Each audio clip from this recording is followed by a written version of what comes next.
Chris McDermott is an occupational therapist. She was with the VNA for many years. She's 22. 22. She's been involved with this organization as a volunteer, as a board member, head of the board. She was involved in the starting of Experience Goods, so just long time supporter of this organization.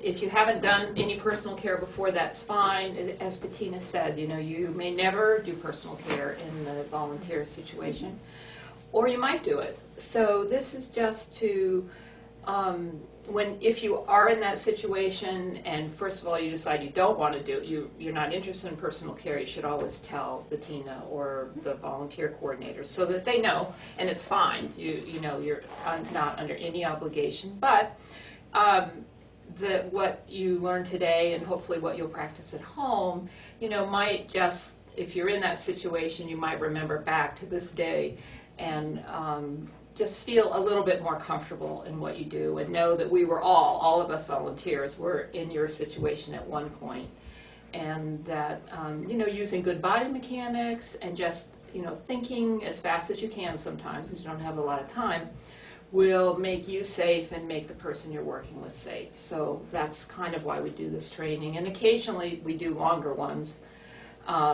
so you can have more practice. But really what I'd encourage you to do is when you go home in the next couple weeks, practice on someone at home, in the privacy of your home with, out of camera and out without all of us looking at you, and just kind of get the feel of it. And it's hard to exactly make a setup so that the person that you're going to help move from one place to the other is actually, it's hard to not move when you can move.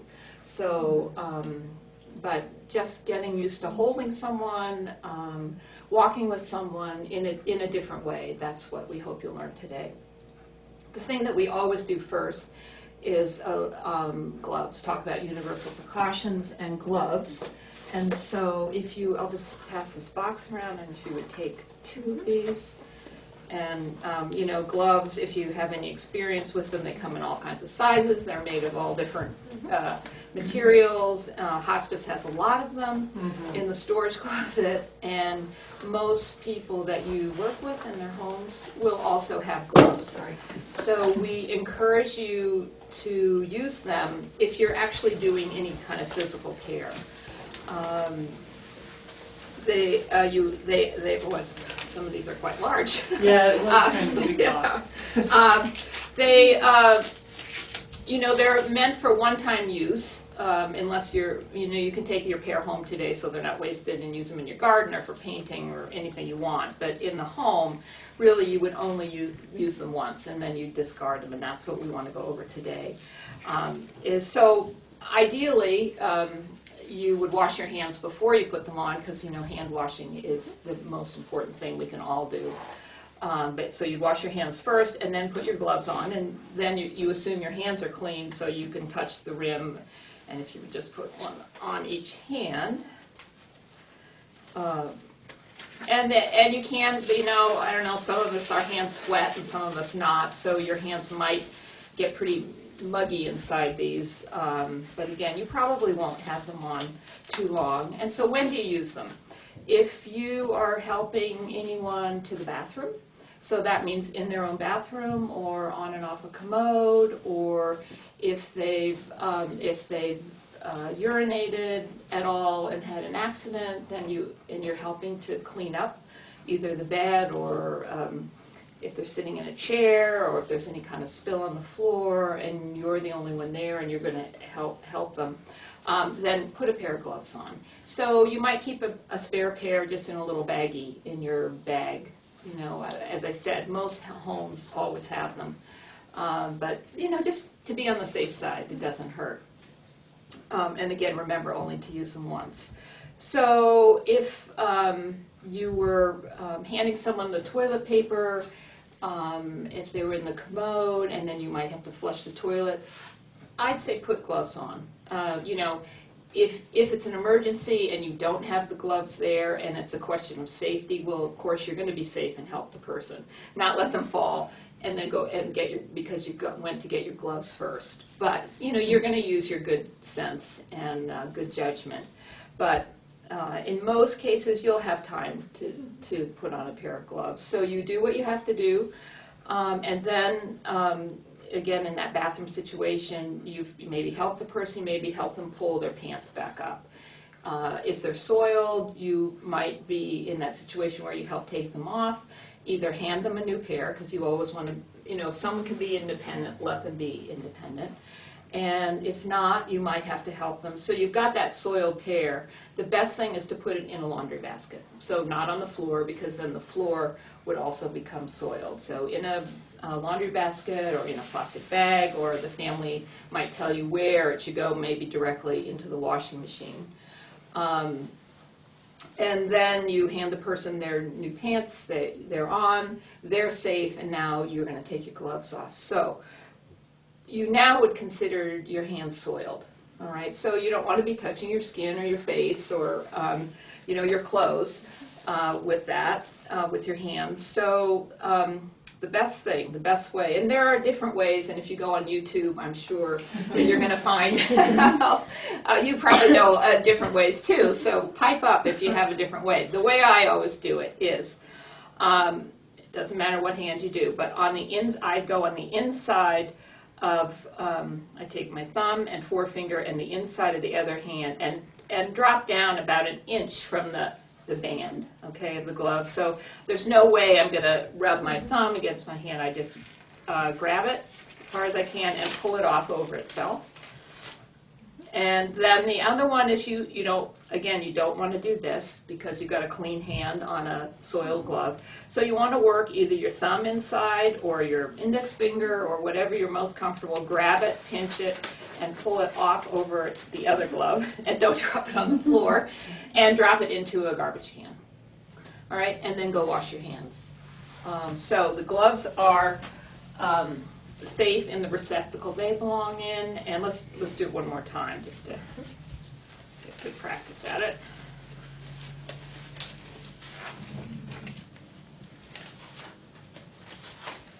Get them back on. Not the easiest thing.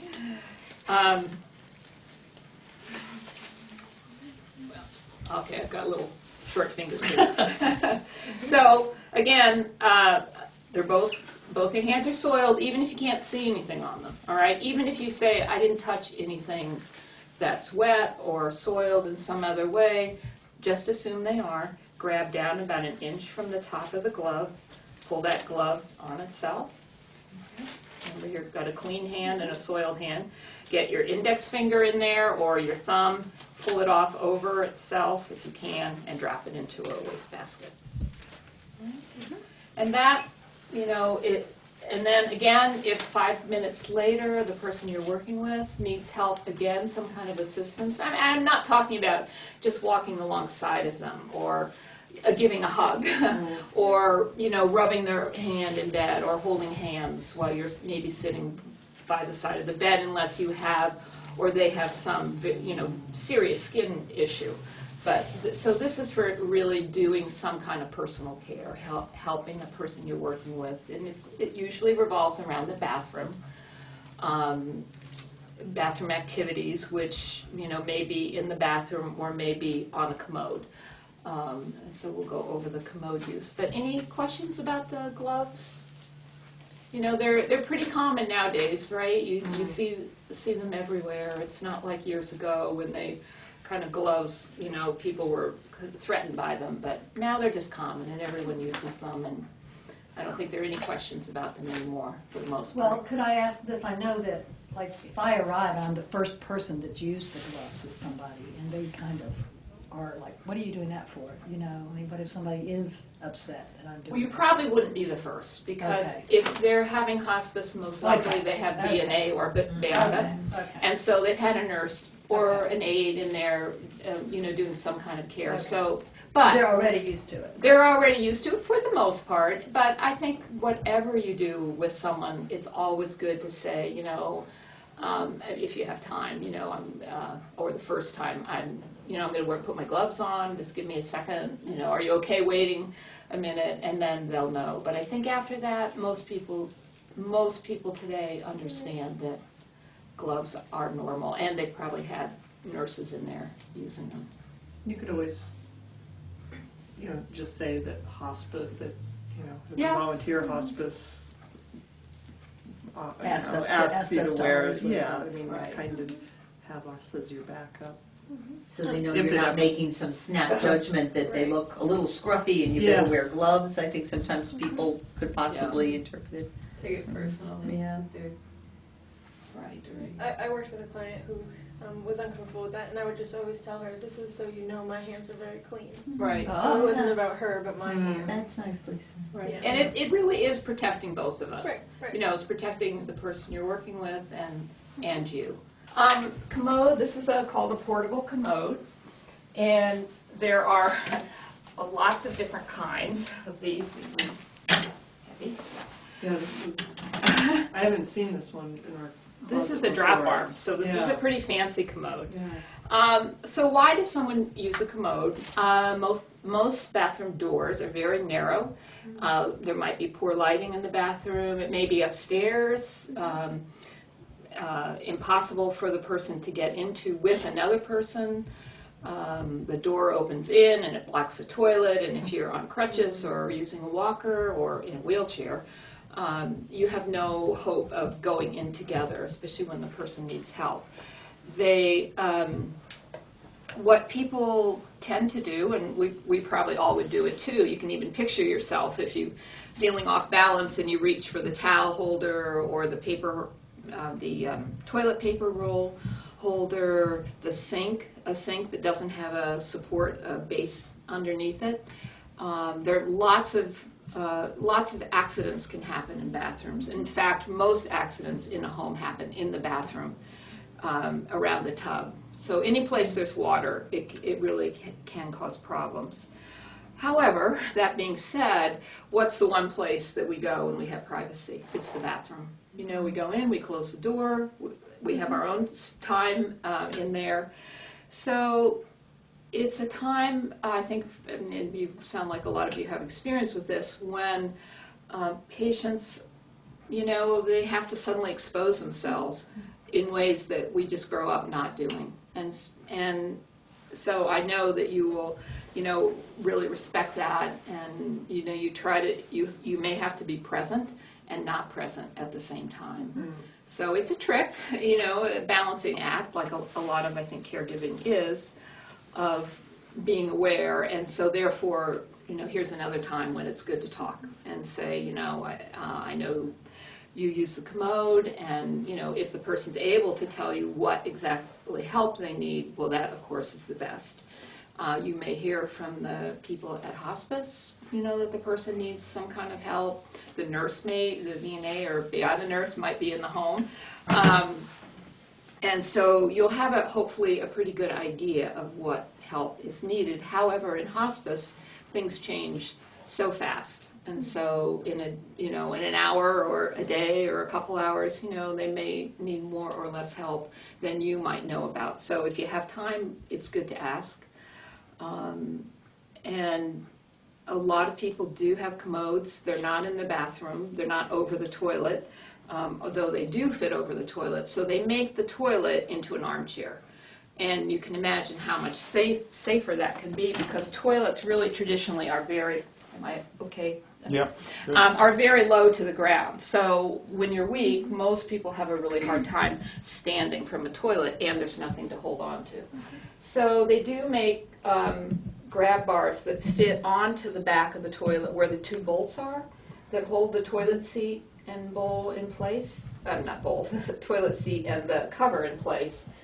There is a device that fits on that, and then the bars snap into that. Most people don't have that because it's not covered by health insurance, but commodes more often are.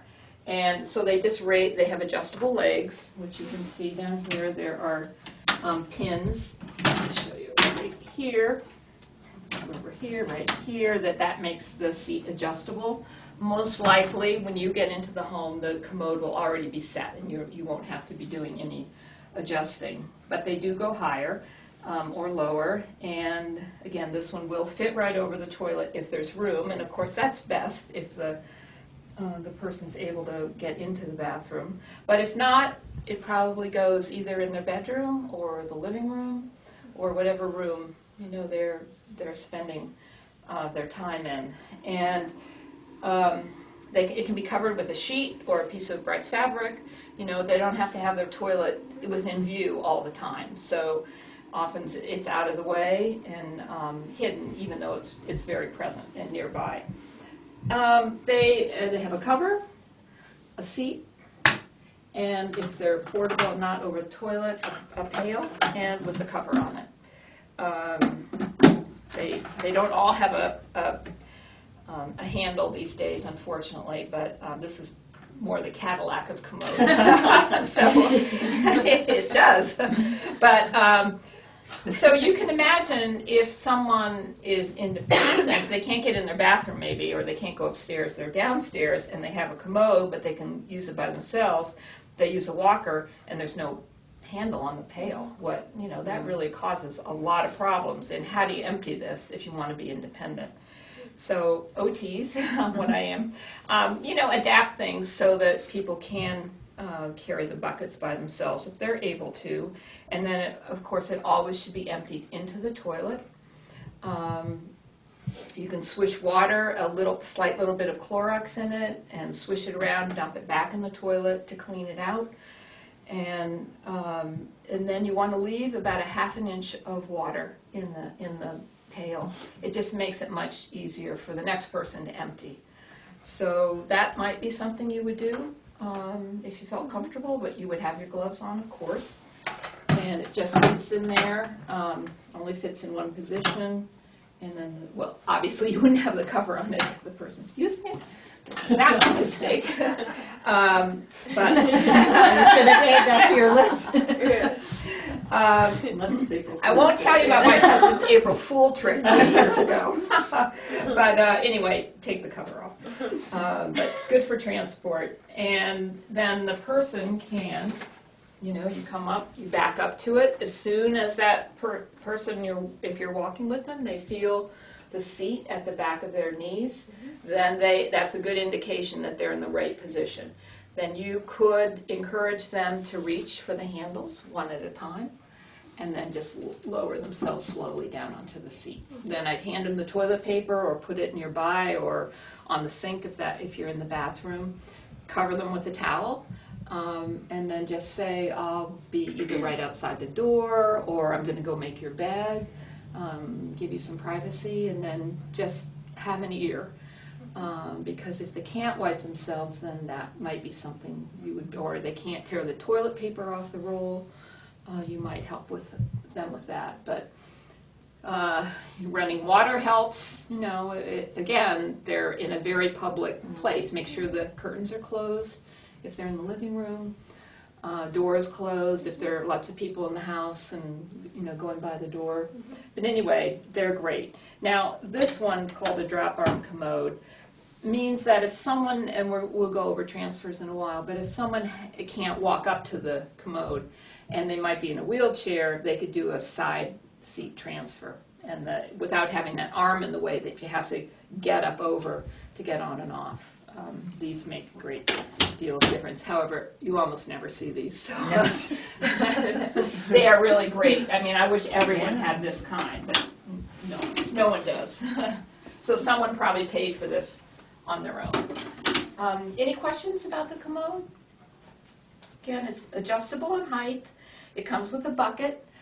It does come with a splash guard if it's over the toilet, and you might see that. So for a really tall person who's sitting up quite high, and so if the bowl is here and the commode sits up here, that's a lot of airspace, and things can fly.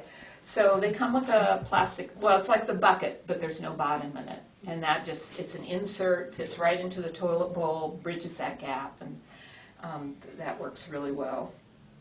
And if they don't have a splash guard and it is over the toilet and they are quite high, you might look, and Hospice has the loan closet, which I don't know if you've seen yet, but it's full of, stuff like this, which is great to lend it out.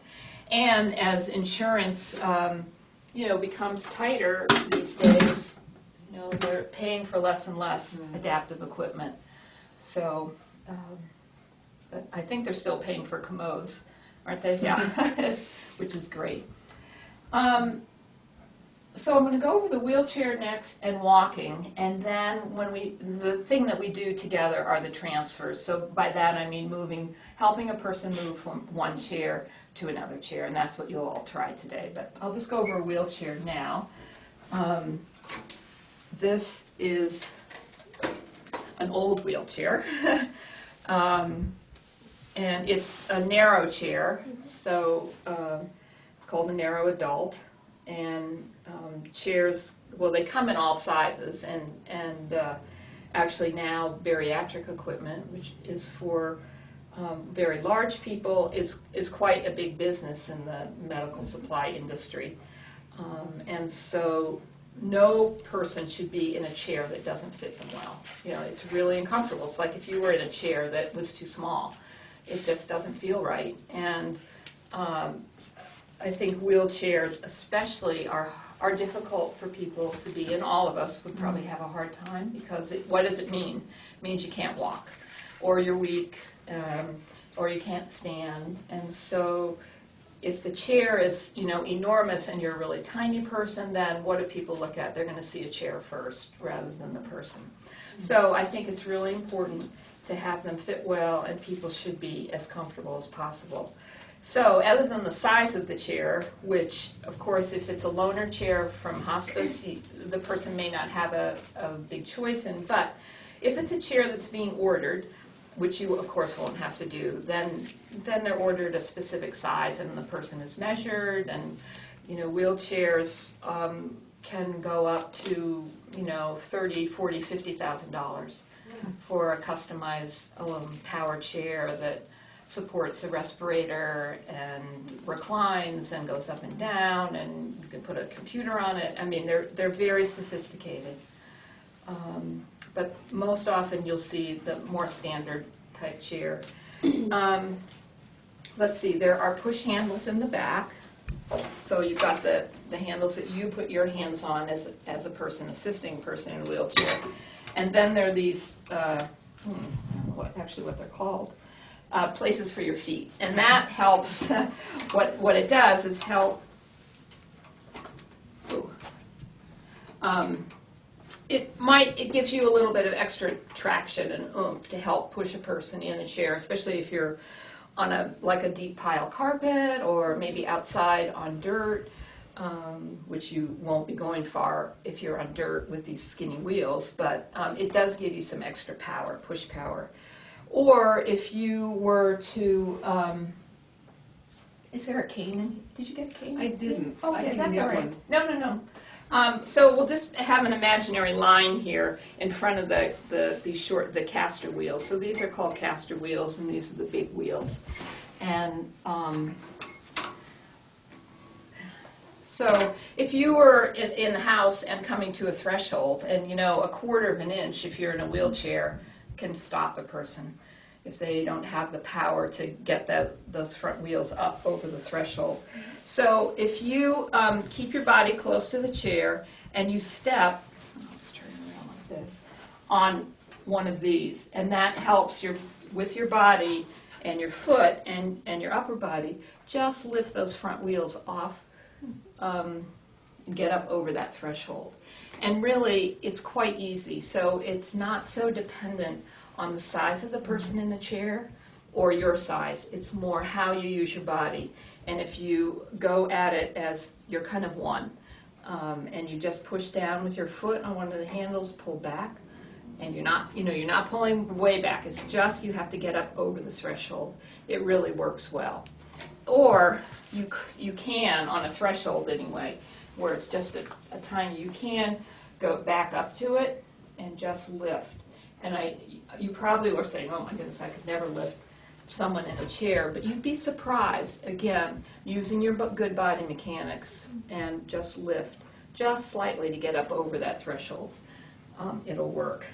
If you're outside and you're at a curb, you probably won't be in this situation. But just to show you, if there's a 5-inch curb there, it's the same way. So you come up to the curb. You have to make sure, of course, that the foot pedals are clearing it. You lift back, get those caster wheels up onto the curb, move forward, and then lift up like this. And again, it's not so much the size of this person or of you, it's how you're using your body. But you won't be in that situation. But however, a threshold in the house, you might. Again, if you have a bad back, your arms are weak, you have tendonitis, like me at the moment, don't risk that. That you don't want to do something that's unsafe for you and puts you at risk. Let's see, there are toggle brakes on this, so that it's a lever that goes forward to lock. And it really, these are pretty good brakes actually on an old chair. And it's important whenever someone's getting into the wheelchair or getting out that the brakes are on. All right, because if they're not, and the person doesn't have good balance, and they go to reach for the chair, and they're sitting in it, they're coming to sit in it, they could just push it right back and sit and miss the seat. So you always want to make sure that the brakes are on. Let's see, there are different kinds of brakes, but these are the most standard nowadays. These are removable armrests. They're all different kinds. So that's usually a pin. They come off, makes for an easy transfer. So you have that drop arm commode, and then you have a wheelchair with removable armrests, which means that if the person needs pretty much total help in getting from wheelchair to commode, they don't have to stand up and hop and get up over this armrest or the armrest of the commode. So it's just getting their bottom up so that they clear the wheel and don't brush or hit it. So they're quite good. And if you're transporting a wheelchair like this, which weighs a lot, it's very heavy. It's not like the newer chairs. And you're putting this in the car, you want to take everything off of it that you can get off. And there could be, we as volunteers can take the people that we're volunteering with out of the house, going out. Sometimes you go out to lunch, just go for a drive. So you might take their wheelchair. But let's see here. The footrests. So they're all different kinds of footrests, and this, you can see the lever here. Here. So there's a lever. You push that, it gets it out to the side, and then it lifts off. So there are 2 pins here and here, and 2 holes. You can't put them on like this. You have to really do it to the side. And then once the person's in the chair, they lock into place. And then the foot pedals go down. All of this is adjustable, but that should all be done. You shouldn't be doing that. So again, if you're putting a wheelchair in the car, take the foot pedals off and the armrests off if they come off. And you can make the chair narrower, which is easier. So, well, they do go together. I guess I'm not gonna, that one might not. But anyway, they fold, so for, then you can lift it. Let's see, if you have a 2-door car, a great place, and there's only 2 of you in the car, a good place to put it is behind the passenger seat. It will fit in a 2-door car more easily. I don't know that they make that many 2-door cars anymore. Or in the trunk. All right, so folds up, and then, but again, this is a very heavy chair. And they just push open, make sure the seat is flat. I think everybody should sit on a cushion, a wheelchair cushion. So that's not a pillow. It's not a pillow that you find, you have on your couch at home, or a bed pillow, which, comes up the side. A really wheelchair cushion. They make inexpensive ones. At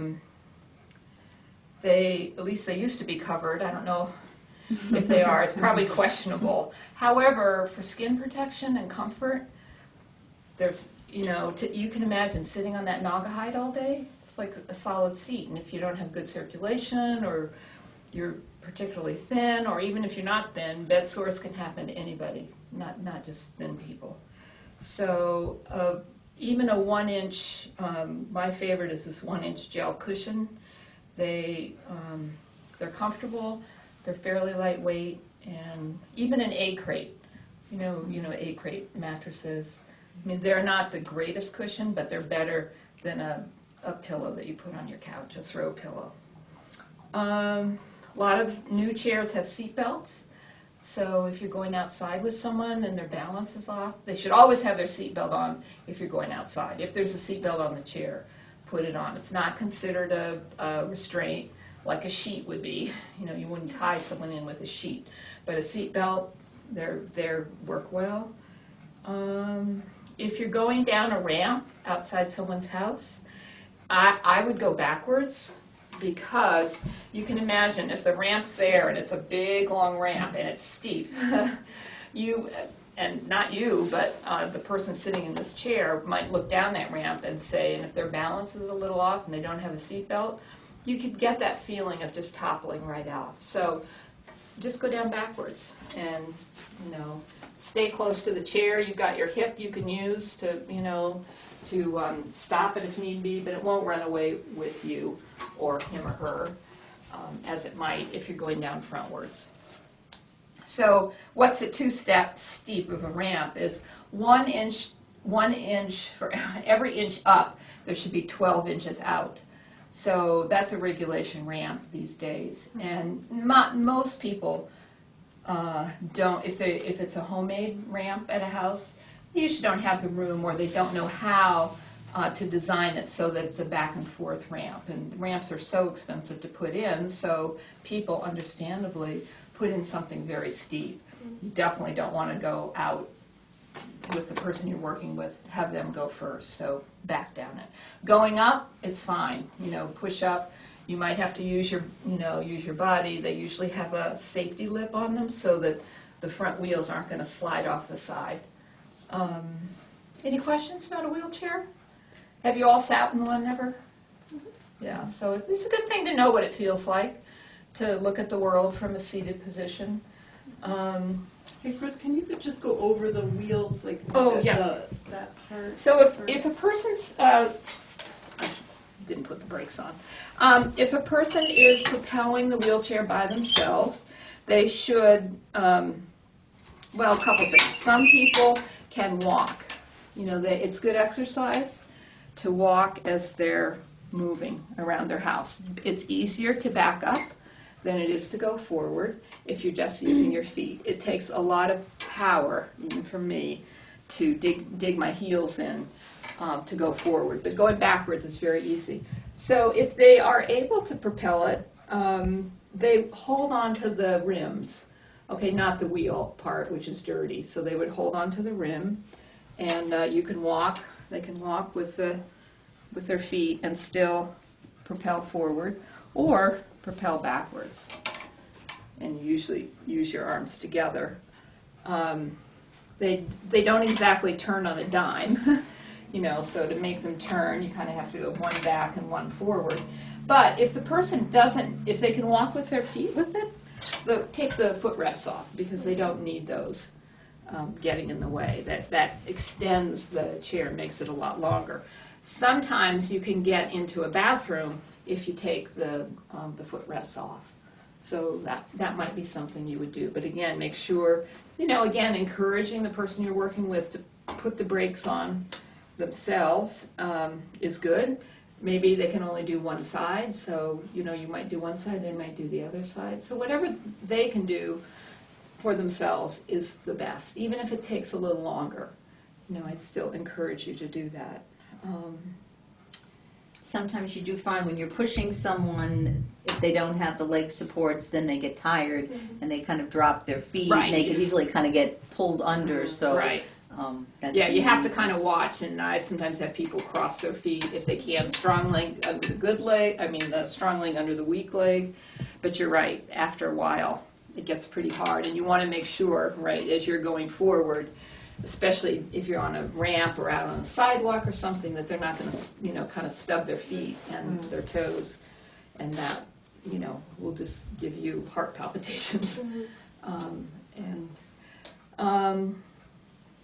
So another thing that the sides do, the reason you don't want to be a small person in a very large chair, that if I have any balance issues, it's not that it's going to keep me from toppling out of the chair, but having the arms close by, it makes it, it's more confining, but it makes me feel secure rather than having something out here. But also, when I go to stand up, I've got something close by to hold on to. So I don't have any really power out here if I want to come to standing, but the closer they are to my body, I do. So if again, you're helping someone stand from a wheelchair or an armchair, it's the exact same. It's best that if the person can move forward, and when I show you about transfers, we'll do this. So how does that person move forward if they don't really know and they go to get like this? So you might say, can you just move your seat forward? And you can do that by having them just, stretch out their legs and have about, 4 or 5 inches between their back and the back of the chair. So it brings them closer to the edge. It'll also help you to have them stand, because this way, gravity is pulling me back, but as soon as I come forward, I'm more in this position to get up out of the chair rather than going back. So again, the couple ways, if they can do it themselves, they sometimes can walk their hips out. They sometimes can slide out pretty easily, or what I'll show you is how you would help them in a minute. But then if they can sit up straight, and even bring their weight forward a little bit, but still holding on to the arms. They might just be able to hold on to one arm, hook an arm around the back of the push handles. And then for them to stand up, and you might be standing in front of them or to the side, they can just push up like this. So it's much easier to come to standing in this position than this. Which, a lot of people, just for comfort, have their legs extended, so they'll bring them back a little, won't lock their brakes. They might come really forward, but still, it's like you've got to get up over your feet in this position. So the best way is come forward, knees and toes in a straight line. So when I look down, I can't see really my toes in front of my knees. Spread your feet apart a little bit, and then stand up. And it's really the safest way. Now, when I'm up, I have a broader base of support, and maybe my walker would be right here, so I'd walk away. Okay? So we took a walker. I was just going to mention that I worked with a client who was always scooting their seat forward. And so when I would try to lift to do the incline to go over, Yes.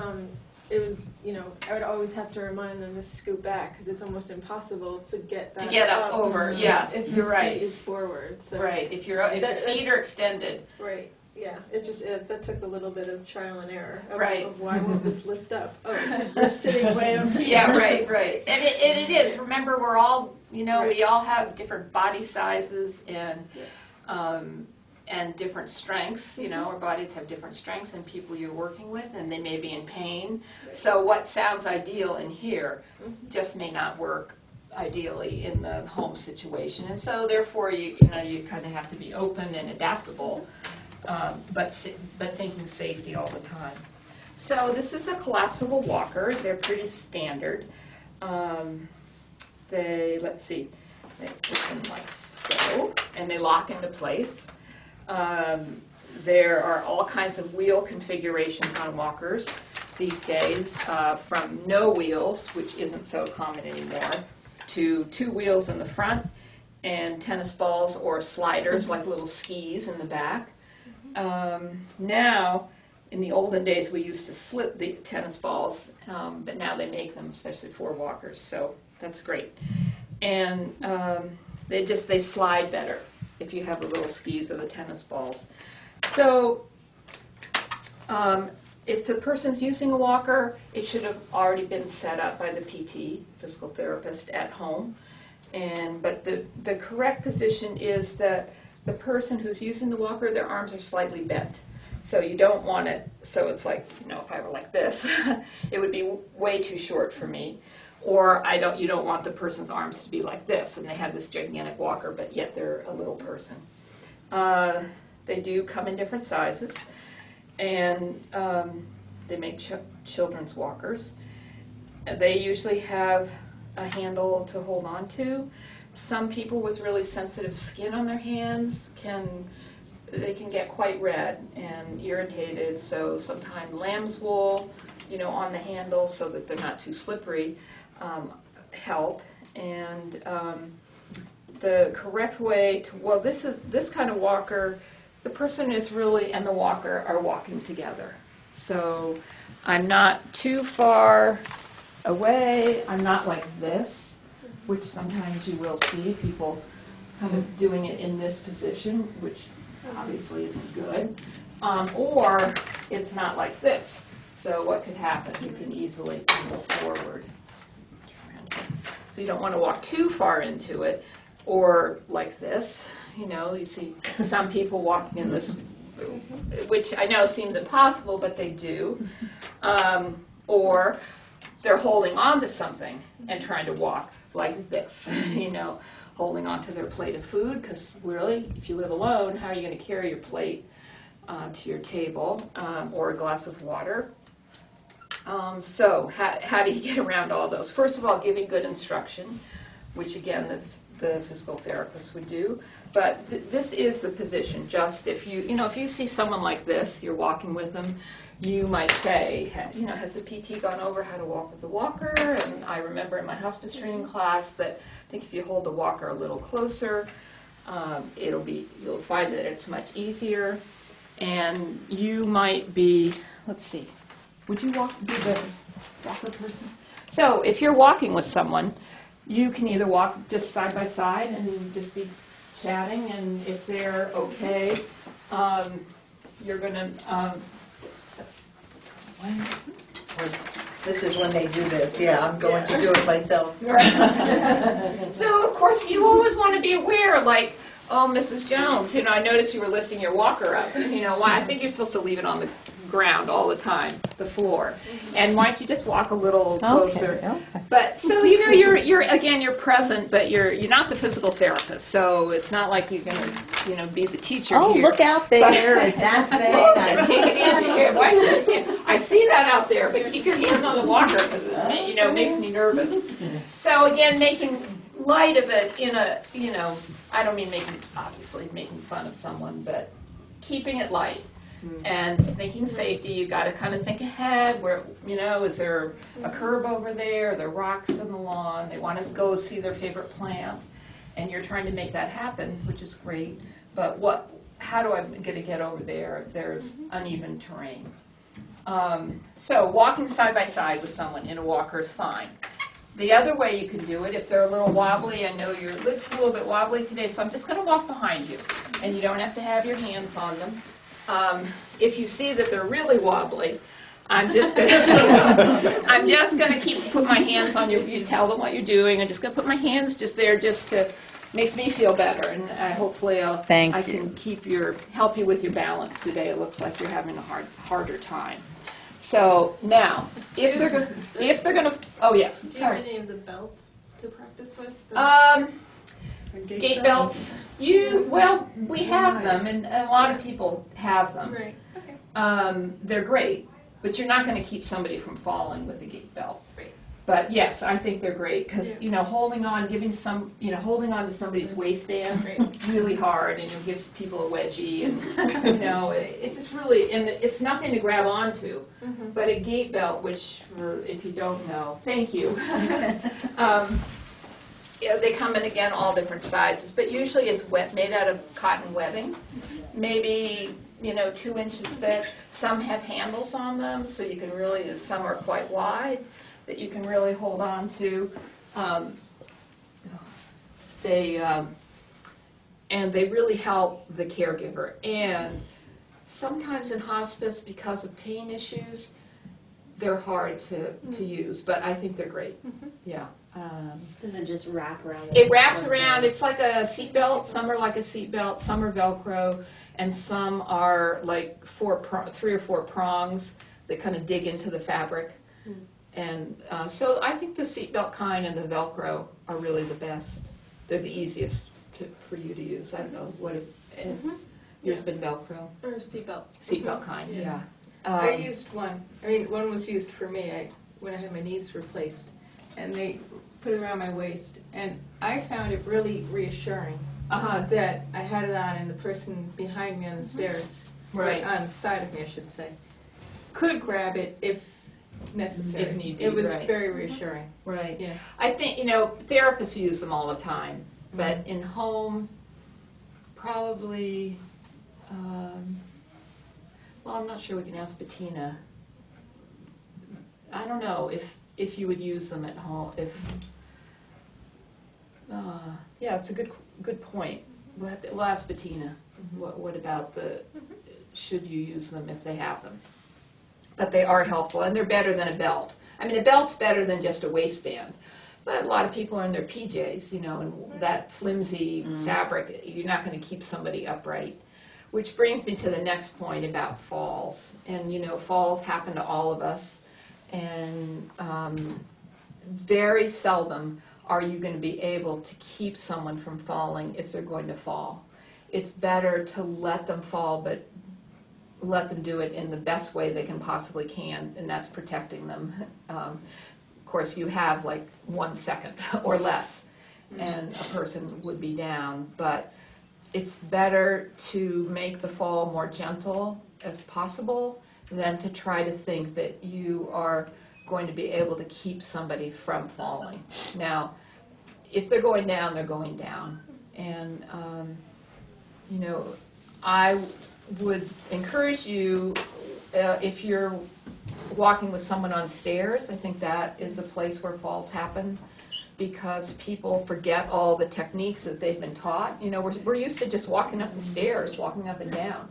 So with using a cane on the stairs, or that you don't use a walker on the stairs, but a cane, or they don't have any railings, what are they going to hold on to? So, before I went, if I were a volunteer, with no experience, and I saw stairs in the home and the bathroom upstairs and I was going to be alone, I would really make sure that I asked that family, do you have a commode? How does a person walk on the stairs? Now, they may walk fine. It may not be an issue for you. But if they need help walking up and down stairs, you want to make sure that you have really good instruction on what they can or can't do. Well, falling downstairs would be worse than just falling. Yeah, that's what I mean. You could Right, you tumble, could tumble, more you could places to break hit your something. head. Yeah, no, it's just really not safe on the stairs, especially if there's no railing, which a lot of times there aren't in the beginning. Oh, good. Is this, Yeah, so here's a gate belt, the seat belt kind, with handles. So this is a good one.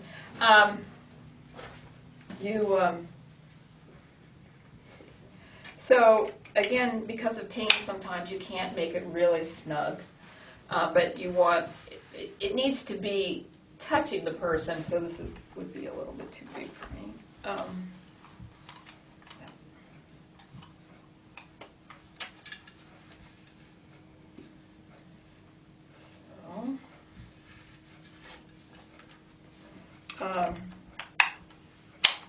Kind of like that.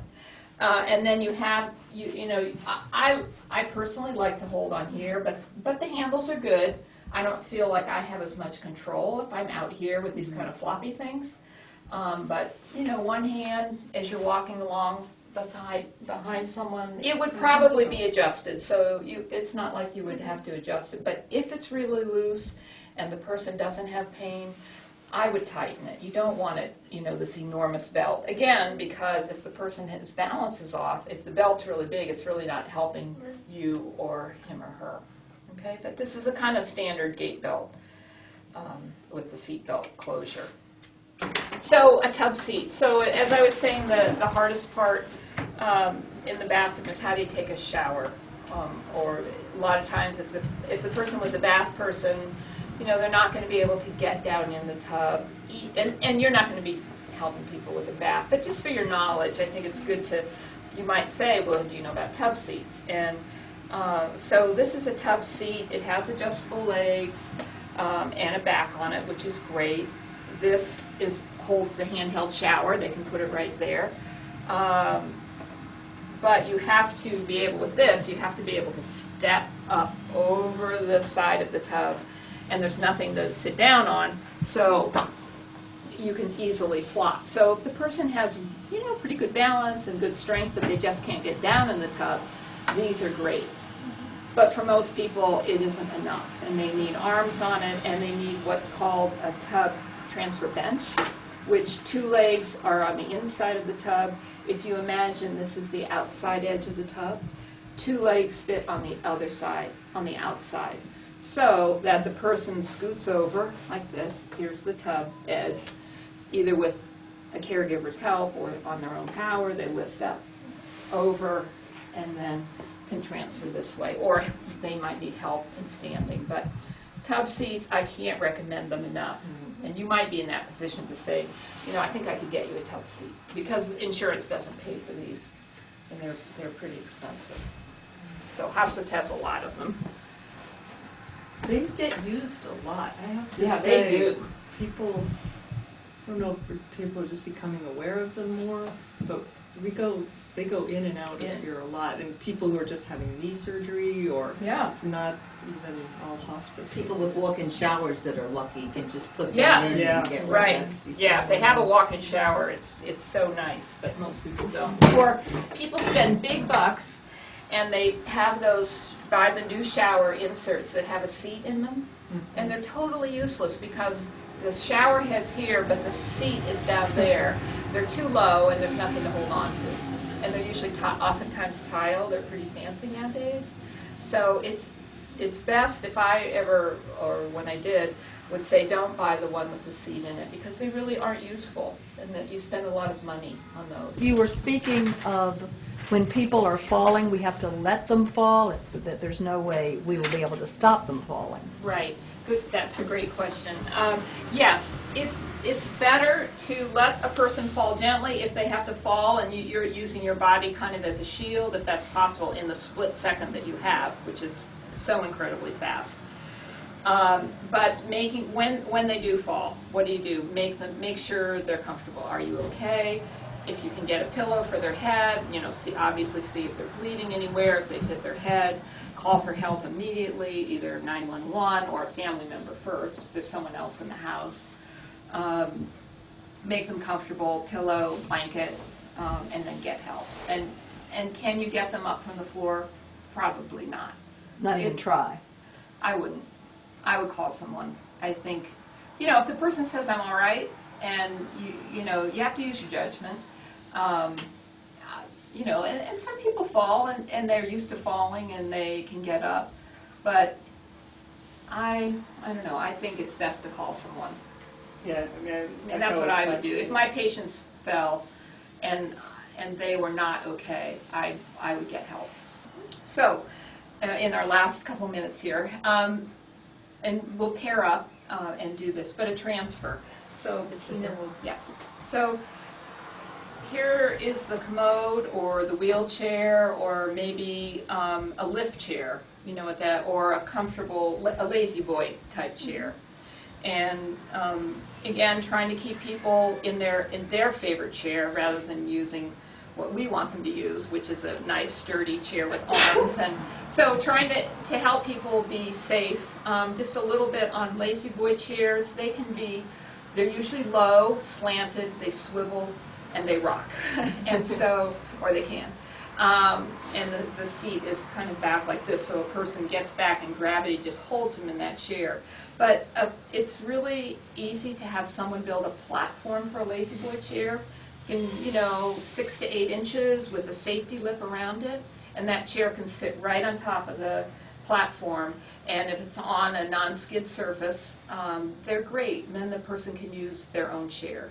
If not, a lift, what's called a lift chair, you've probably seen them on television. They're electric and they help the person stand up. That Medicare used to pay for 80% of the motor. So, and I don't know if they still are.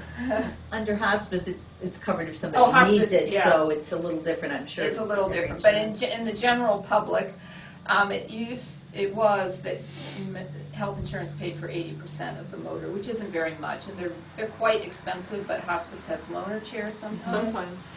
Not always, but you can go on Craigslist or swap online. Their Brattleboro Free Cycle. Often putting out the word that a lift chair is needed, it really works. So. So this is just a generic chair, and how is Bettina going, if she can't do it by herself, how is she going to get from here to there? So going back to what I was telling you in the wheelchair about moving someone forward, again, if they can move forward. So Bettina, can you move yourself forward, get your bottom forward in the chair? No. No. Okay. So what do you do? So again, you want to remember your good body mechanics. Excuse me, camera, but you don't want to bend like this. You want to use those, like you always hear in biomechanics. You use these big muscles that we were given, and not your back.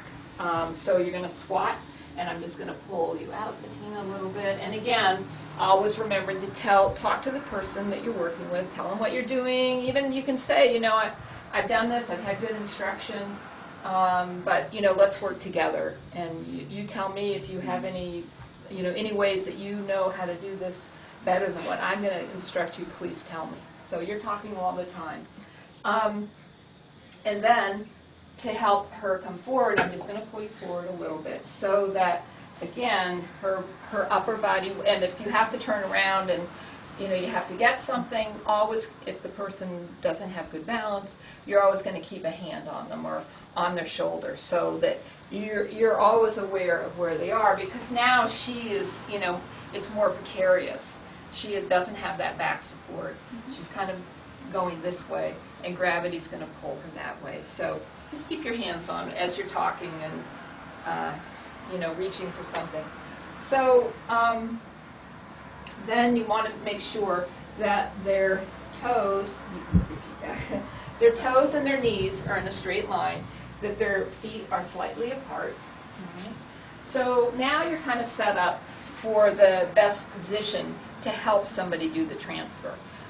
And there are a couple ways. It might be that Bettina just needs a little, just a little support. She's got her arms on this chair, imaginary. And she, with just your help and just some cues from you, verbal cues, she can stand up. So we'll just do that the first time. So, hey, Bettina, yep, and just stand up. And you just, I'm just going to support her. I'm not holding on to her for dear life or onto the gate belt, which you could have. And that sometimes can give you some leverage to help the person stand. But just a little help. And now we're just going to walk over. Just going to walk sideways to your left. Yep. And when you feel that chair right behind you, your knees, is it there? Yep. Okay. So reach with one arm to an armrest. Good. And look over and reach for the other. And just sit down slowly. Okay.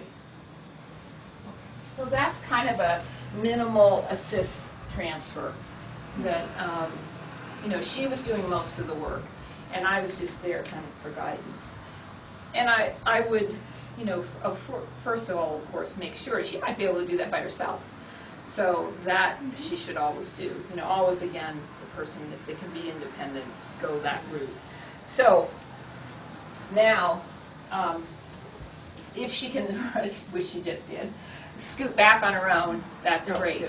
But if you had a gate belt on, and you might have to give her a little pull back, or if there's no gate belt in the house and her pants are up and that's all she has and she can't do it, you can either go like this and lift and pull her, or you could, if she can slide and if she's on a cushion that is a fabric, this leather or naugahyde, you can slide pretty easily. But if people are wearing a nightgown or, you know, something open in their skin, you don't want to slide someone and cause a friction burn. So you don't, sliding isn't always the greatest. So lifting is better. And you can even put your hands on the armrest. So if you just do a little seated push-up, like you're going to stand, I'm going to pull you back. And so you can lift them back into the chair safely without sliding on the fabric. Okay, so now she needs more help. And okay, I'm going to just pull your legs out a little bit. Okay, and bring your knees back. So there are, again, if you go on YouTube, you're going to see a lot of positions nowadays of how you help someone transfer. You might block one knee, you might block both, you might not block any, you might just stand. So again, I think it's your body, the person you're working with, but a very small person can help transfer a very large person or a very tall person. It's really body mechanics that makes the difference, and positioning. So you want to make sure that the chairs are at an angle. So side by side doesn't work as well. This angling, though you do have this airspace here, that is true, but it works better at an angle. Not like this, because then you've got a lot of airspace in here that, and you don't want them separated like this. So you don't really, if the person is more dependent, you don't want them to have to take a lot of steps to get over to this chair. So touching is best. If this were a wheelchair, you would take the footrest off. All right? So, okay, I've already pulled her out. I'm just going to lean her forward. And now, for me, I have the person put their hands sometimes around my waist, sometimes around my neck. So let's try around my waist. And I'm going to get under like this, because I need the best grip. I'm going to have my head going in the direction that I'm moving her, all right? Because I need to see where I'm going to sit her down. So on the count of 3, 1, 2, 3, I'm going to stand her up. I've got her with my legs. And now I'm going to sit her down. You're going to squat. And so she, though she is helping, Yeah, it is hard to be. it's hard to be when you dependent, can't- yeah. when you can't But do we're it. moving as a unit. We're moving as one, so it's not she's way out here and I'm here. There's no space between us. So we're really kind of hugging each other. But I need to see where I'm putting her. So I want you to, this is one time where the patient isn't coming first. You need to see where that person is going so you can get their seat on the chair or the commode or the tub seat. You can do it in the tub. In and out of bed, it's the same way. So all transfers are basically the same when you're doing this method. All right? So I'll just go back again.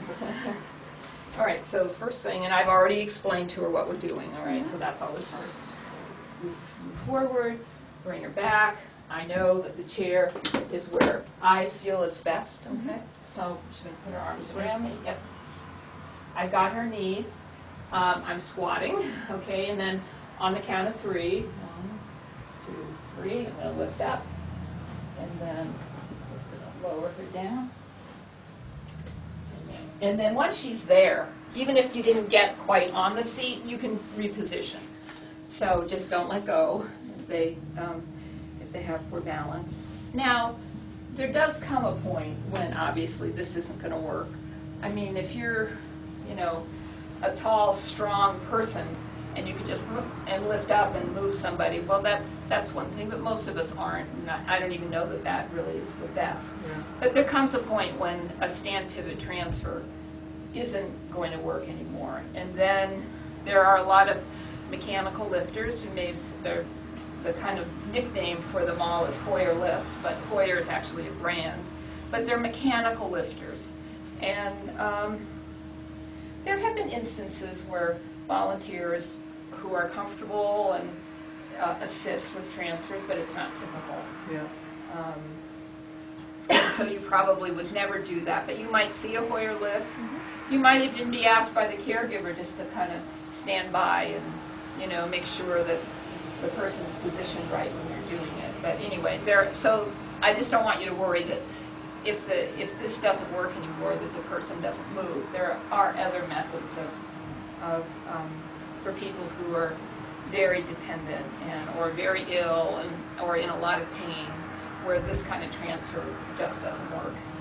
So again, a couple things. It's good for everybody to stand. Now, this isn't saying that you're going to make that person walk again, or, but it's good for circulation. It's just good. It just makes people feel good. So when you are transferring, if you get in that position and you are transferring someone, and you have time when you're in that standing position, if you can stand for 10 seconds, a minute, just stand up. They might say, this feels so good. Just stand there and hold them and say, look, let me know when you want to sit down, because if you can stand for a second, it's just good. And it feels good. And, let's see, the other thing I didn't mention too much is that some people don't tolerate adaptive equipment at all. So even though I and you and the family may think, this tub seat would make all the difference, and it makes somebody safe, some people just won't. And that wheelchair, I think probably more than anything, people that is loaded with meaning for some people. Some people see it as a way to get out, be more independent, move around their house, and other people see it as, I'm not going to walk again, I'm dependent. So it's, learning that balance of being where the person is, but keeping in mind that you're not going to do something that's unsafe just because they don't like the wheelchair.